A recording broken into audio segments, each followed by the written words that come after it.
Hello everyone and welcome back to another episode of Y2K. My name is Blake and we are in Montana in the GX550. It made it all the way from Florida so far, but we are here. And I promised you guys I would make a video kind of documenting our trip from the Panhandle of Florida to where we are now, which is northwest Montana. So there is like a road that runs up to a ski mountain, the top of the ski mountain here, and I figured we would drive up that and I could kind of go over everything. I put a lot of notes on my phone and I tried to do a video looking at the car and just overlaying stuff, and it didn't record, which I think is maybe a sign that I should drive and do it instead, because that might be more entertaining. So let's make our way out of the gravel area, not the boatyard in Florida we normally do, but the Montana gravel area. And we'll head up to the mountain and we'll talk about this trip. I know, Lexus, there's somebody crossing in front of me. Absolutely gorgeous day.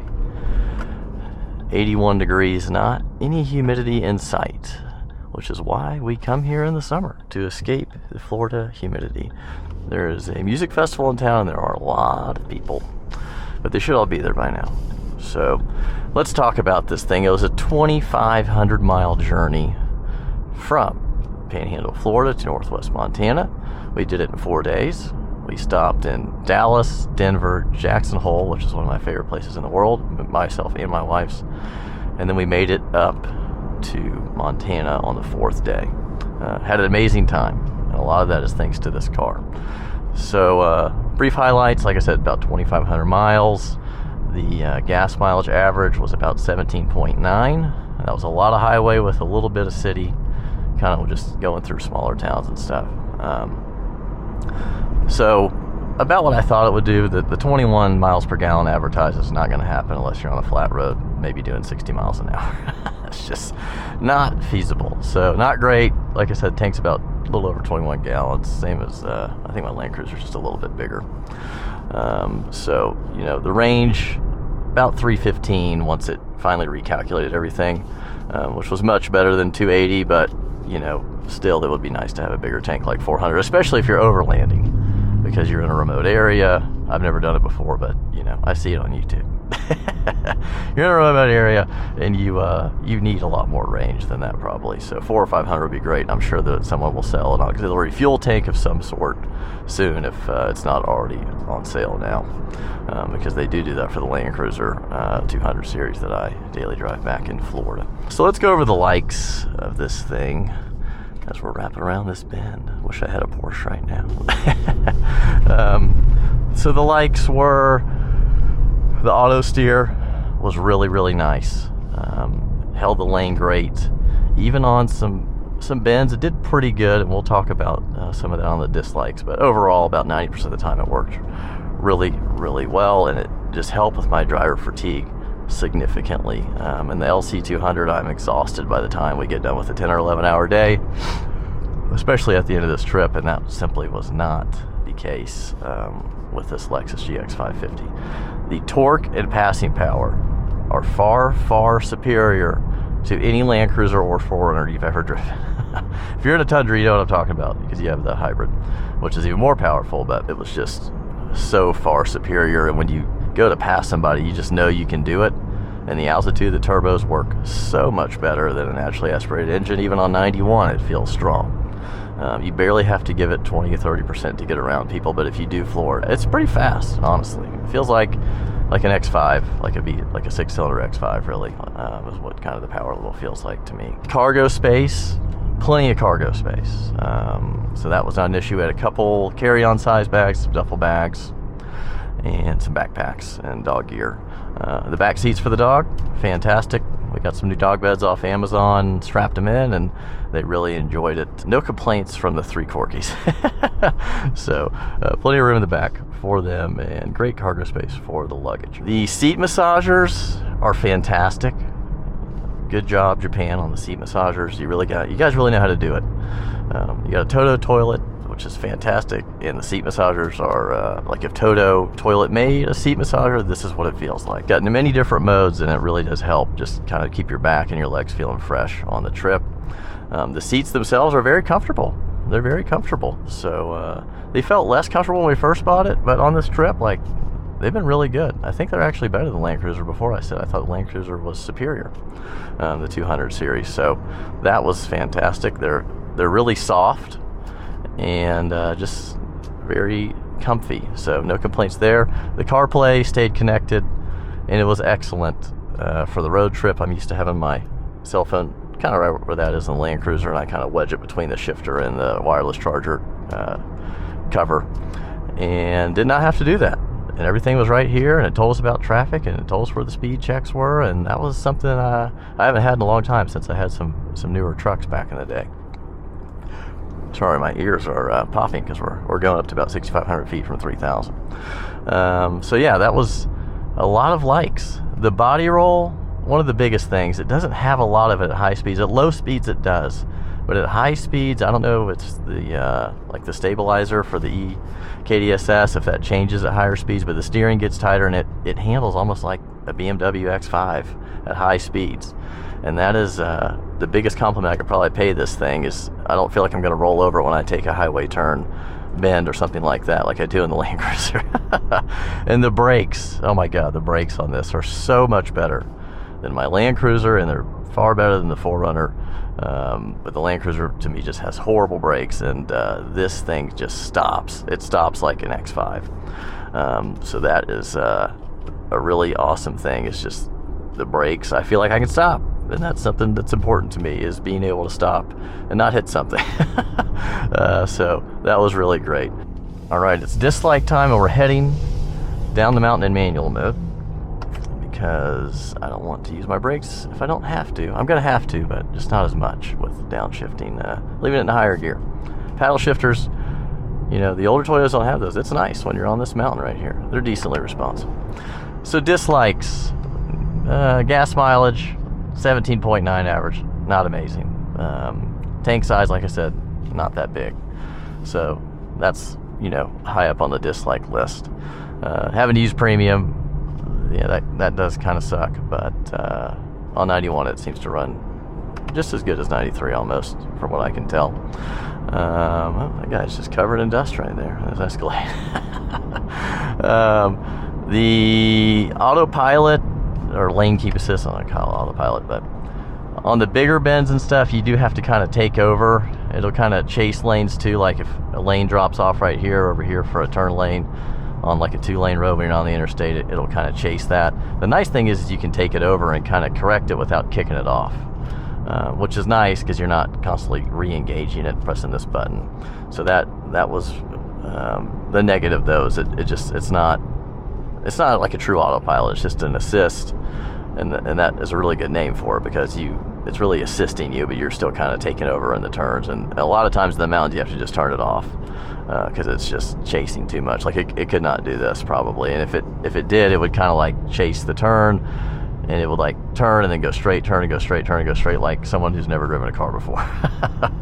So, but on the going straight and on small bends, it was nice in it, but it really, you know, has they have some work to do on just getting that perfected. Maybe there'll be a full autopilot from Lexus at some point. The rear cargo area, the carpet is super thin. This is, my wife pointed this out, and this is a dislike.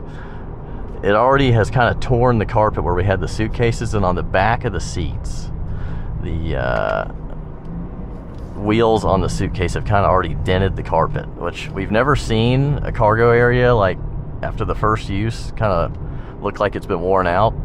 So that was a little frustrating, because we literally just bought it, so we're going to have to put the rubber mat back there, and then do some probably covering on the back of the seats like you would get like for when you put dogs back there. On our 4Runner we have that, so we're definitely going to be getting some protector for that. Just kind of odd that the carpet's so thin on something like this, and you kind of have to get a rubber mat, so that's what we will be doing. The AC on this, it's hard to get it to point at your face, and the vents are so low that it's kind of frustrating. That was like, it took forever for me to get this to actually point. My wife had to actually like put her hand down, and then I would have to say I feel it, I don't feel it. But it's frustrating on a hot day when you're trying to get this thing to point at your face and you're driving. You don't have time to sit there and mess with it. So that was that was something to note, but now once it's pointing at me, it's good. And there's a thing called S-flow where it tries to sense who's in the seats and only point the air at them. You can just turn that off because it doesn't have good flow when that's on. And it honestly, it doesn't even know. Like, I have people in the back seats and it won't even turn the rear AC on, so that does not work very well. And kind of lastly, the transmission, although very smooth, when you go to pass, and you do have to downshift on like a quick pass on a 2-lane road or something, it's kind of slow to downshift. There's a hesitation, so you go and you kind of like caught out for a second because it doesn't go immediately, which was something I noticed. You could switch to manual mode. I just didn't feel like doing it, so I'm not in a Ferrari or something. I'm using it now because we're going down a hill, but that was something to notice, is that when you punch it, initially passing somebody does take a second.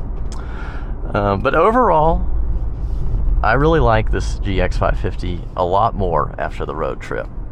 It really reminds me of a cross-pollination between a 4Runner and an X5 40i. It handles almost like a BMW at high speeds. It doesn't have a lot of body roll, which is really awesome. So you can actually take turns with confidence at interstate speeds. Power is so much superior, like I said, to the naturally aspirated stuff, especially at altitude. So you feel confident when you're accelerating or pulling out in front of somebody or going around them. So that's a really welcome thing is the power level. And the brakes, like I said, they're phenomenal brakes, and they don't warp, they don't get overheated. We've had it we almost done 3,500 miles, and they still feel really good, and we did a lot of descending through passes and stuff like that. It feels a lot to me like an X5 Safari. And my wife and the dogs, she wanted to let you know that they really appreciated how great it handled, because they didn't feel like they were going to roll over when okay, Lexus, I see the Audi. So that was her biggest thing, was it just didn't feel like it was going to roll over, and it's not diving around and stuff. And the dogs aren't like getting flailed around while we're taking these turns. So it feels like an X5 Safari. That's the biggest compliment I can pay it. And I really love the tech. I love the lane assist. It really makes for an amazing road trip car, honestly, especially with all the power. I mean, and you can go off-road and to pretty much anywhere. Super sophisticated off-road system that you guys, I'm sure, have already researched. Oh, RS6 wagon, that is amazing. That was high on my list to trade my Land Cruiser in for. I've almost done it a couple times, but haven't done it yet. So yeah, that's our conclusion. Great tech, great power, great handling. A little bit smaller fuel tank than we would like. Gas mileage ain't great. Didn't buy it for that, but just something to note if you are concerned. And this is probably one of the highest compliments I could pay this vehicle. We probably won't be taking the Land Cruiser 200 series on big trips anymore, just because this makes it so easy on everyone in the car, the driver and the passengers. So that's a pretty big thing to say. And if I was driving around the world to Africa and shipping a car everywhere, I would take the Land Cruiser, because I know it's just not going to break.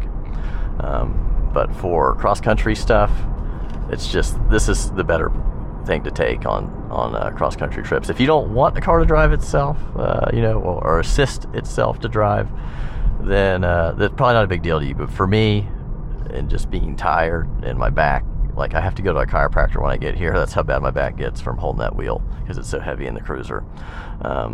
This is a game-changing thing, just to have this lane keep assist and all this tech in this car. So that's just, I just wanted you guys to know that's how much I really appreciated this on the road trip. And now we'll keep the Land Cruiser for driving around town, our hometown in Florida, and for errands and just out for doing my real estate stuff and my showings. One other thing I forgot to bring up on the dislikes. Look how beautiful this is. I want to drive by here too. But the last dislike is there's some exhaust drone on this thing at like lower RPMs. I hear it kind of like a rattling too at like lower speeds when it's at lower RPMs.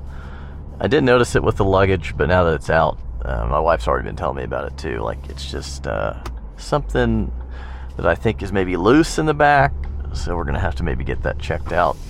But like at 60 or 70 on the interstate, I could also hear just some drone. I have sports cars, it doesn't really bother me, but if you're somebody who's not used to that, I think it's also just part of this being a 6-cylinder, and it kind of feels like there's a high performance exhaust on here, not like TRD level, but a little freer breathing. So just something to note. It's my last dislike there. But overall, a really amazing experience, and we'll kind of leave you off here in Montana, an amazing summer day.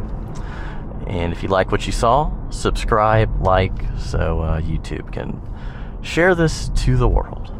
But we'll have a video soon with the 4Runner. We have a 5th gen 4Runner here, TRD Pro versus this, and I think that'll be something really interesting for you guys to watch, kind of the new versus the old, and what a better place to do it than Montana. So have a great day, and we'll see you on the next one. Bye-bye.